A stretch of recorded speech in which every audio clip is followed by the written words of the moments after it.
Are you a business owner or employee who needs to network but is terrified of walking into a room full of people you don't know? Are you afraid of being left out of conversations or being awkward in the conversations you do have?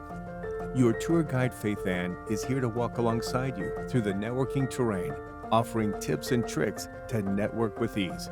She'll also bring insightful interviews with successful business owners who have used networking to expand their businesses.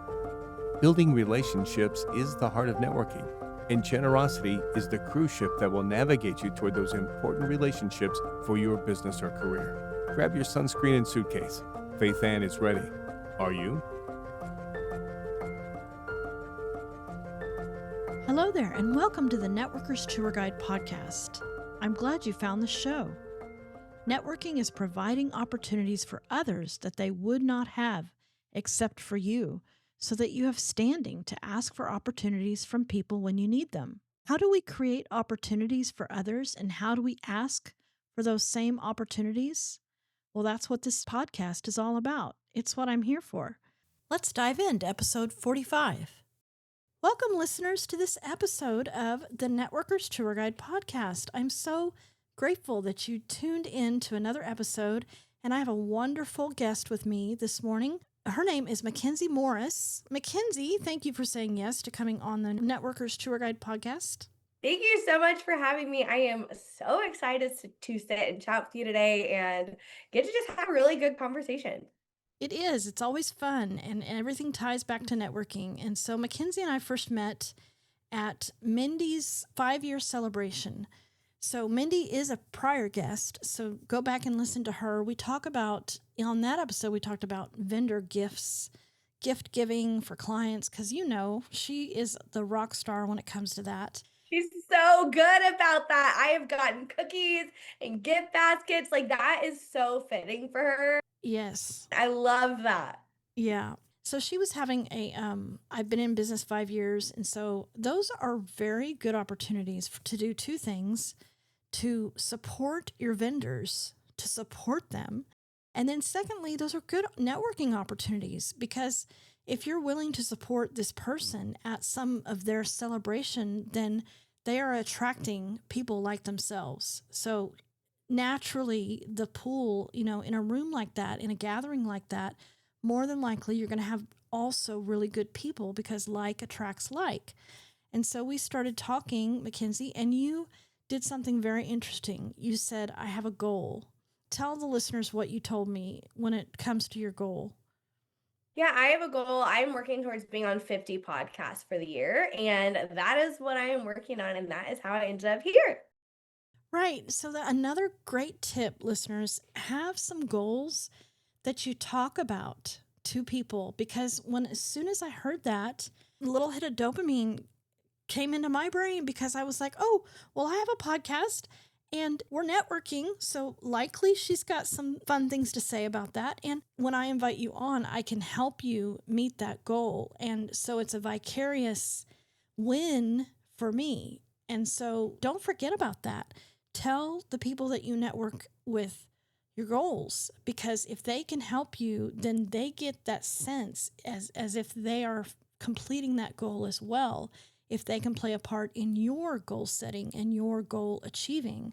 So nice little conversation there that we had, and I'm anxious to get into all that you've accomplished. So MacKenzie, would you tell the listeners a little bit about what you do and what you've done? Yeah, I have done so many things under the sun. I am young, but I am wise for my age. I am a creative marketer and a business and visibility strategist. So I am about getting seen, getting more eyeballs on your brand, and getting paid, and basically helping brands and small to large businesses amplify their presence online, whether that's in the mental space and they need to get rid of some mental and emotional trash that they've got going on in their head, or they actually need help with the strategical and the tactical strategies in order to actually help them amplify. So that's really who I am and what I do. But I have done a lot in my life. I've built an international wedding brand that landed products in 47 retailers all around the world, got a registered trademark. We had a private label brand on Amazon. I sold directly to clients, which were brides at the time, and I sold directly to retailers. So I did wholesale while also working in Fortune 500 construction company. And so I've done a lot. I've been in business for myself since I was a literal child, like 12 years old. I had a company called Granana Bites, and I was 12 when I got my first offer from a manufacturer called Davidson Industries, and they wanted to help me manufacture my product. So I've always been an ideator and a visionary and a creative and someone that just loves to take an idea and freaking sprint with it. That is a little bit about me and who I am and what I do. So many questions. This Granana Bite, is that what it's called? Yep. Tell us what that is or was. So in high school, I've always been a snacker. I love to snack, but I'm not like a chips person. And for teenagers, that's kind of the option. So I was like, I want to create like a healthy snack for kids. So what I did was I was dehydrating bananas and making banana chips in my home. And I was homemaking peanut butter because I did not want Jif to get any type of royalties from me. So I was bootstrapping it and homemaking peanut butter, and I would take these banana chips and top them with like peanut butter, granola, and honey, or peanut butter, jelly, and chocolate, or whatever. And I would just make all these different little combinations of Granana Bites, and I would package them up and I would sell them to my friends at school. So that's where it started. And then somehow, I do not know where I got the money for this, but I ended up paying $2,000 to a stranger that called me on the phone and bought into a company called Verve, which does not exist now. It was an MLM for energy drinks. So I sold energy drinks to my friends and supplements and probiotics to their parents. So that made a lot of sense. And then from there, I bought into Chloe and Isabel while I was in college, and I sold jewelry and did that. So I got a lot of my business knowledge and boots to the ground experience from learning from those opportunities. And a lot of people love to discredit network marketing and the pyramid scheme companies and all of that good stuff. You can say what you want, but you will learn from them. And a lot of people who run really successful businesses now came from network marketing. So I will never be shitting on that at all because I have done my fair share of that. I have put in the freaking work Mhm. and now I'm here. Were your parents supportive of you? Yes, in a sense, right? So they never were like, "Mackenzie, that's dumb. Don't do that." But there was never any like financial contribution or anything like that. Like once I got the manufacturing deal, they're like, "Great, Kenzie, shut it down. Like we're not going Mm, to give you $10,000. You're 12. What are you even talking about?" Like they didn't get it. No one else in my family is an entrepreneur. So I've always been the misunderstood one. As Jamie Kern Lima says, if you know her, if you don't, she's a founder of It Cosmetics, and her company was just bought out by L'Oreal in the largest public acquisition of all time, which is like $3.1 billion. And one thing that she wrote in her book called Worthy, and that she talks about in a lot of her keynotes, is that you're not crazy, you're just first. mm.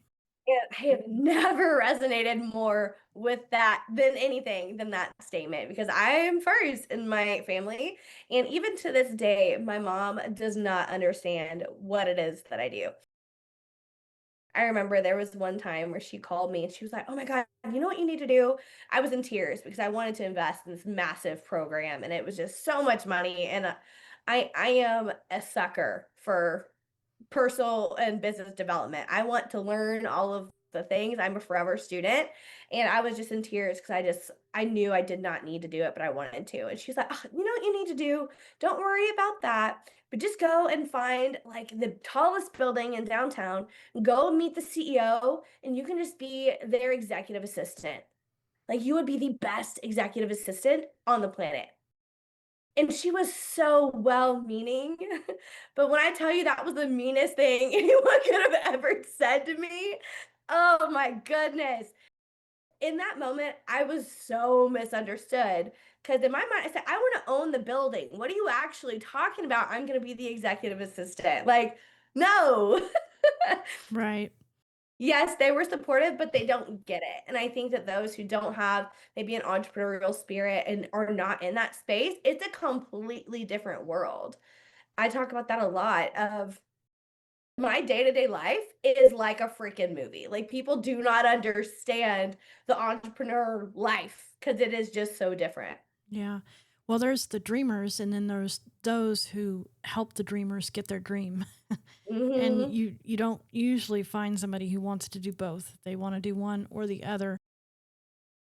This is another question that I'm curious about. So many people, business owners, especially women, say, I hate sales. I don't like sales. But something was driving you to have this comfort around sales from a very early age. What do you think it was that keeps you from being afraid, so to speak, of selling?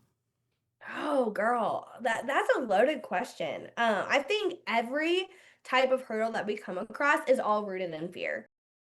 And what we have to do is we have to do what I call cognitive fear recoding. We have to go back and figure out what it is we're scared about and why we're scared of it and what we're making it mean about us. And then remind ourselves who we actually are and why it's not true, and then keep moving through it. Mm.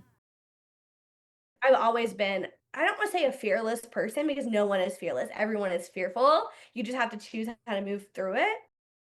I've always been self-assured of myself, and I would literally rather die trying to do something than just giving up.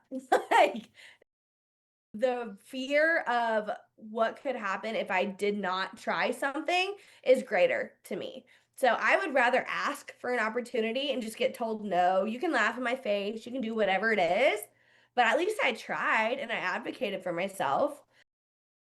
I was listening to, it was a podcast on Lori Harder and Chris Harder's podcast, and it was about their dinner series. And they had Dean Graciosi on, and he was speaking, and he brought up this story, and it brought me to tears. And he says, imagine you get to the end of your life and you've died, you've gone wherever you want to go, and you're shown a montage.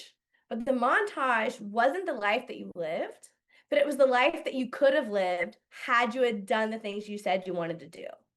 And you got to see all the things you missed out on. And that, I finally got to the point where I can tell that story and not be in tears.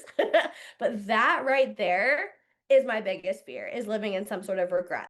Like, I could lose everything. I could be living on the side of the street if I had to be, because I know that my innate needs as a human being are provided by the world. There's food you can grow, you can scrounge, you got to steal, whatever it is you got to do. Things are provided, right? Food, water, and really it's kind of all you need to live, so you can find it. So everything else is really just fluff. And it's stuff that you don't have to have. And we've created an illusion that it's a necessity when it's really not. So my perspective on things is just a little bit different. And I rather risk it all to maybe potentially strike it big in the $1.3 billion, rather than just accepting what life's handed to me. Yeah, so what a great answer. So you have a fear. It's just not the fear of rejection, it's the fear of regret. Yeah. And so that plays out in your life in a very strategic way, the way your life currently looks, entrepreneurial. Well, what did you sell to brides? I had an all-inclusive giftery, so it was called Mackley's, and we sold bridesmaid proposal gifts. So, like the proposal boxes you would give to them when you ask them to be your maid of honor and stuff like that. Bridesmaid robes and PJs, and then for after the wedding, we sold wedding dress and bouquet preservation.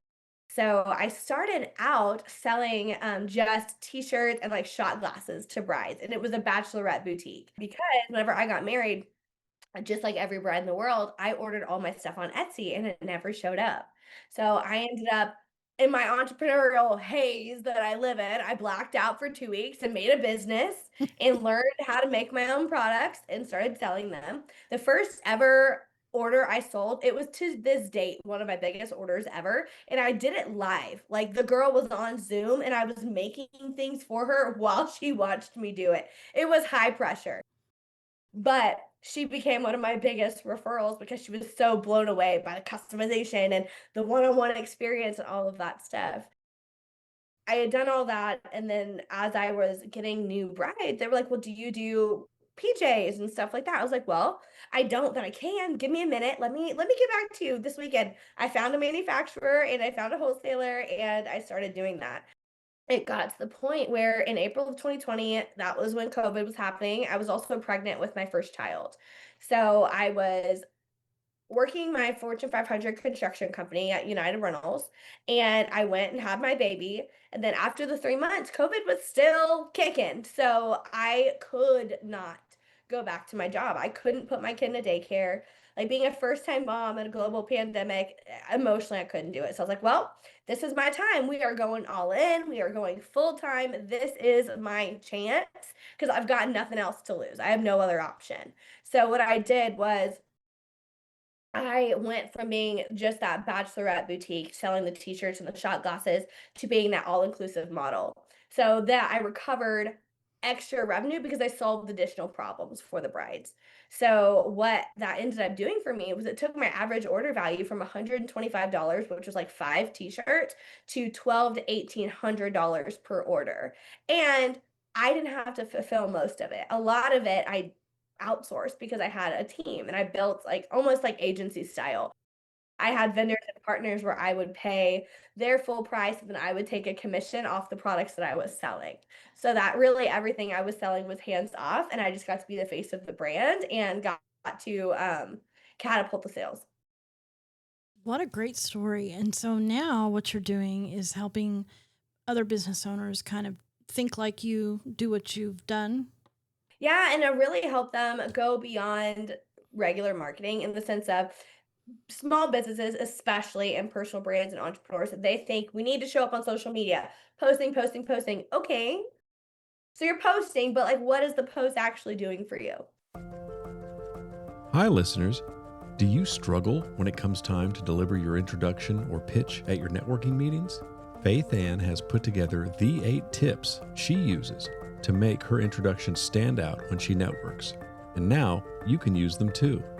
Imagine walking into your next event with confidence, knowing exactly how to stand out so people actually remember you. These tips are designed to spark your creativity so you can bring more personality, energy, and originality into your introduction, helping you feel more confident and making it easier for people to connect with you. Grab your free copy of 8 Ways to Make Your Introduction Stand Out by clicking the link in the show notes and download it today.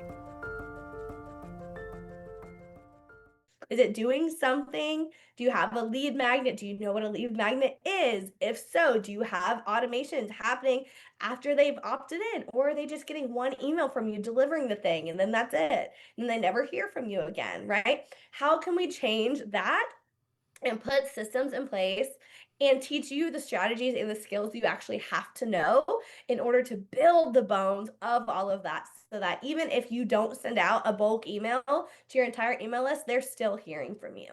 Hmm. And that's really what I do.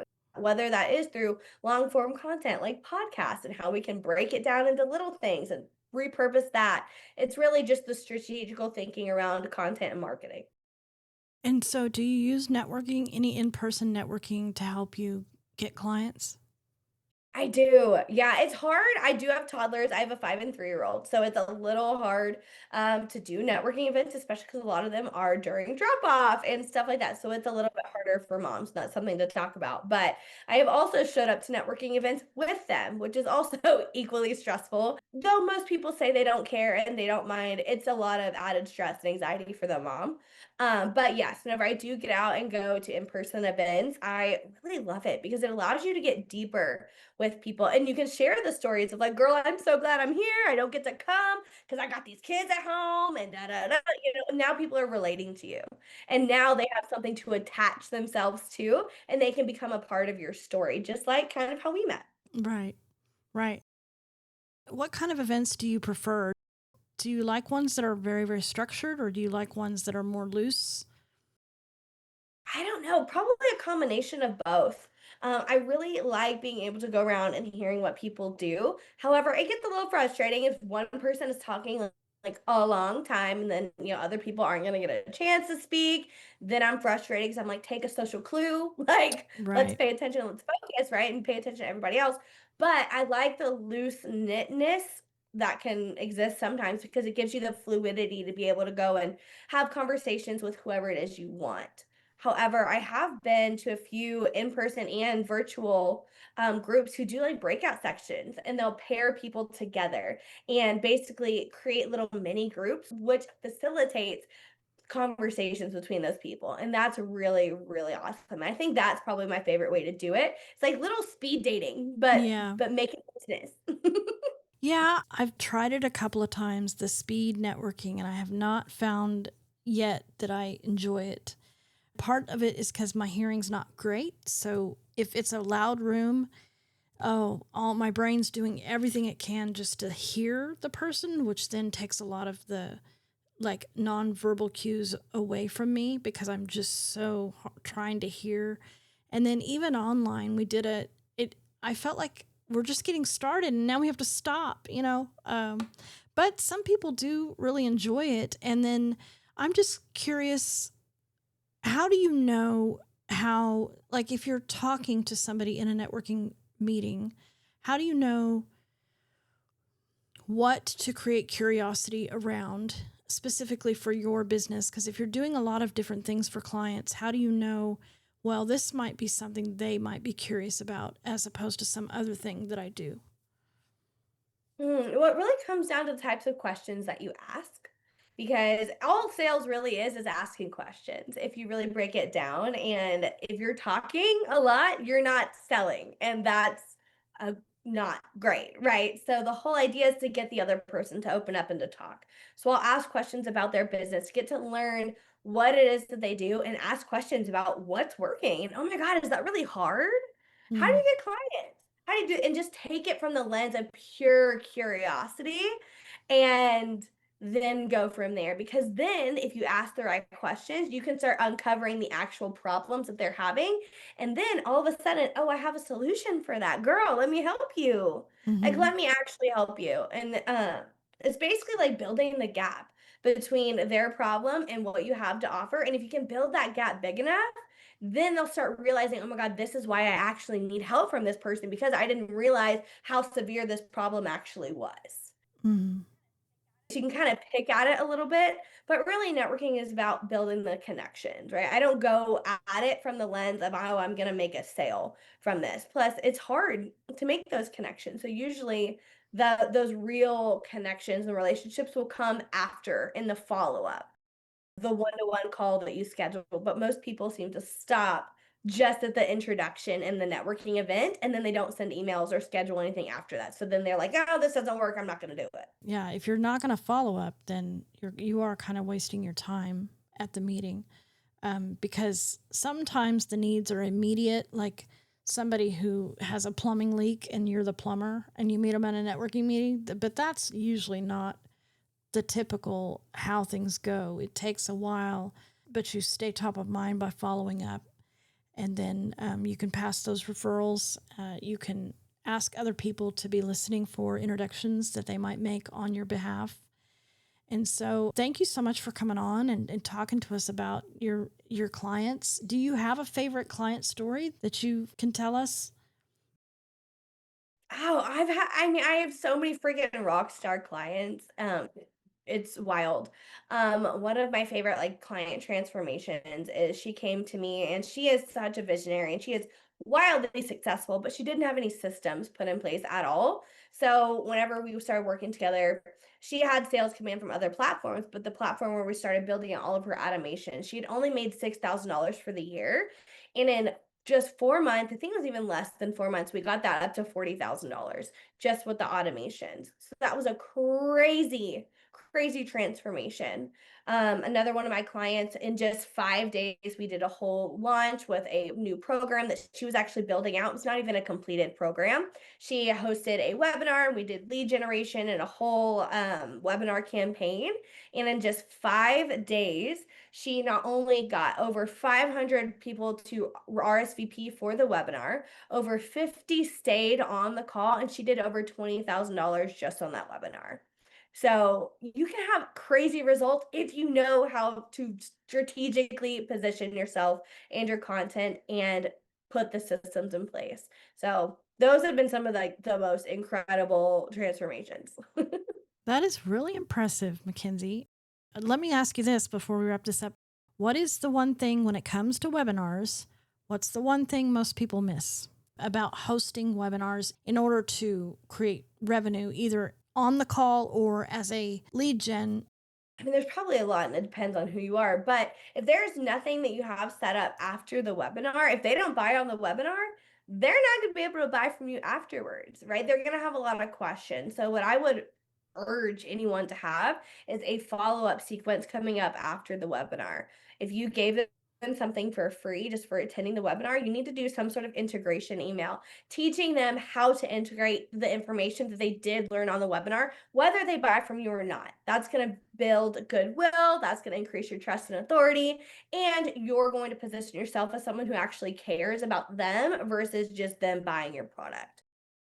And then follow it up with a Q&A sequence and testimonials and all of that good stuff, all being followed with calls to action. But most people don't do any of that. Yeah, that's great, MacKenzie. Let me recap what you just said. Really helpful. You have to show them how to use whatever freebie that you've given them. It's not just the freebie. And I think that's something that I've missed as I'm sitting here listening to you.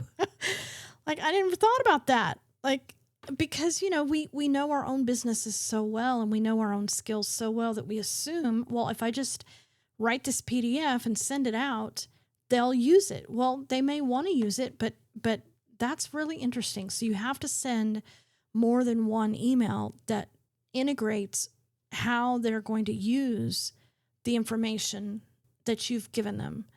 That's great. How many emails do you think need to be just on that alone after the webinar? This applies to any type of lead magnet. It doesn't even have to be the webinar. It could be a freebie, an opt-in, a coupon, a sale promo, anything that someone gave you their name and email address for. This will work. And this is what I integrate in my clients.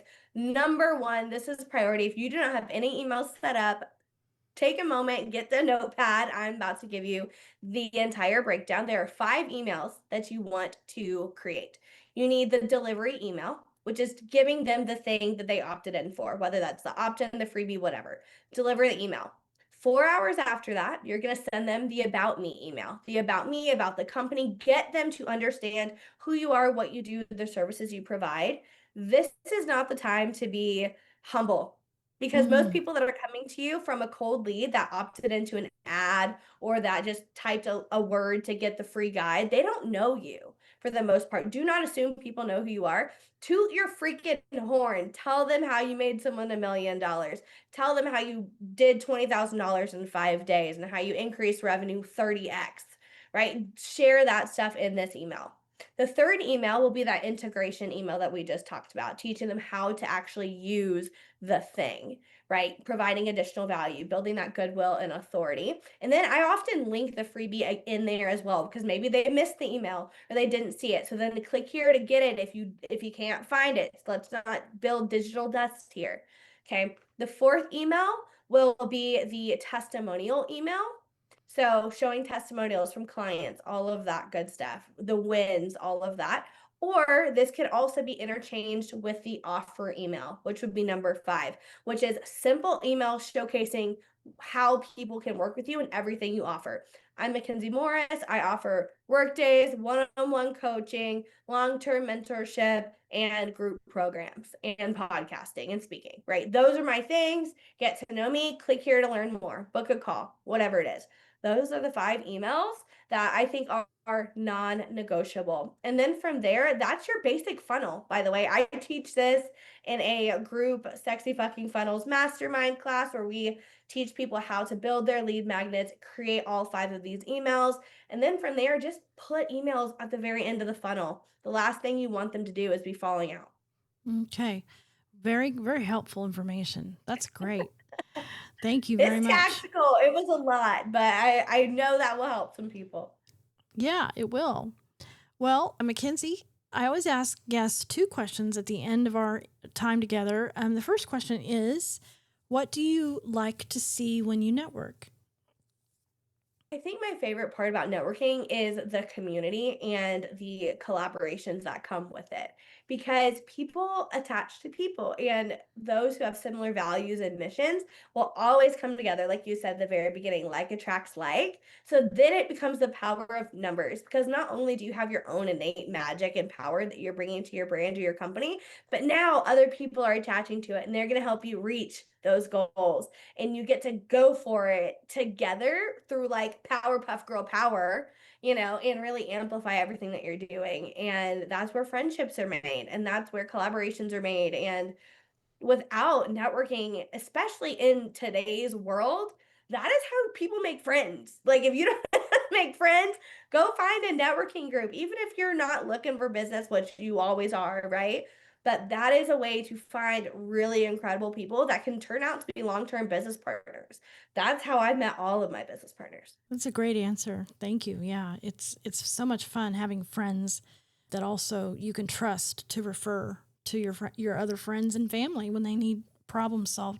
What do you not like to see when you network? It is very difficult sometimes, especially if you're coming to networking events alone. If you don't know people and there are people that maybe come regularly, there might become little cliques. And it's really hard to like push yourself in there and to get a conversation because you might feel very awkward, especially if you're not an extroverted person or you don't know how to have conversations. So, one thing that I've done to really combat that because people will look at me and assume that I'm an extroverted, loud, confident person. And I absolutely can be in a one on one setting like this. But in a setting where people don't know me or I don't know them, it's very different.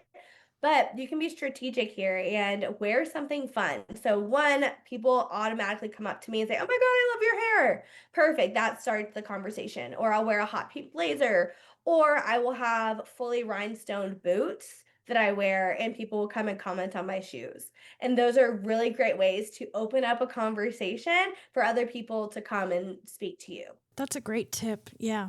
Yeah. I've said too, like if there's a necklace that you get complimented on, wear it. Wear it when you're going to that new place because then it's helpful for other people to have something to talk to you about. And then you can always use compliments on your end to people to get a conversation started. And then what I like to do is I'll say, I'll say, "I love your necklace. Tell me the story of how it came to be on your neck." Ooh. Yeah, so you're priming them for a story. So they're not going to say, "I got it at Target." They're automatically going to give you more than just, "I bought it at Target. I ordered it off of Amazon." If you say, "Tell me the story," or "I love your dress. Tell me the story of how it came to be in your closet." Now, "Oh, okay, a story." They'll do it without even thinking. But yeah, your advice is helpful too. Wear flashy things or wear something that someone else could grab onto and talk to you about. I love that piece that you had just said about the story. That is blowing my mind. I really love that. Yeah, I have a blog article about it. It's when you're in line in a coffee shop, you're in line with somebody that you don't know very well, but you know enough that you can't ignore them. Like you're both there to network and you're in line, but you can't just ignore them. So it's like 5 things to say or to ask if you find yourself in that situation. And one of them is say something like, "I love your necklace. Tell me the story of how it came to be." Gosh, that's good. I can't wait to go read that blog post. And so I'll link that in here, and I will also link MacKenzie's information if you need somebody with a really great email sequence or can help you with your email sequencing. Check her out and see if that might be something that you could benefit from in your own business. Thanks again for being here, MacKenzie. I really appreciate it. Thank you so much for having me. You bet. You've been listening to the Networkers Tour Guide podcast with Faithann Basore. Share this episode with a friend and be sure to come back next week for more networking tips and tricks from the Networkers Tour Guide.